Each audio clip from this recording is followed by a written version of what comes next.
This week we've heard about a few engagements such as Michael Jordan and Steven Tyler's, but the most interesting and most talked about engagement right now is that of superstar soul singer Aretha Franklin.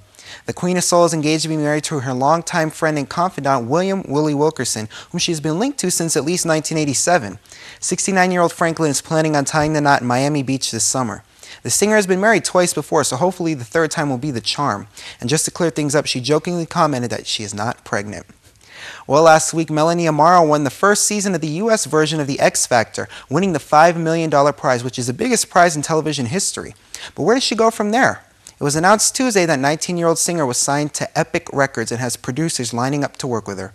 In addition to hearing new and original tracks from Amaro, we can also expect to see her in a Pepsi commercial that will air during this year's Super Bowl.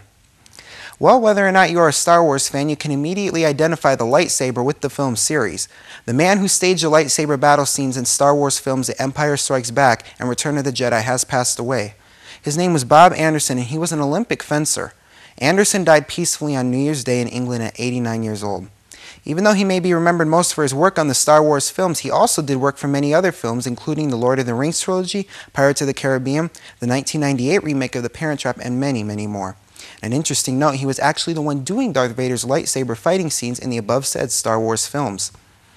Well, when thinking of a knight, usually what comes to mind is a man in a suit of armor or something of the sort, but definitely not actress Salma Hayek.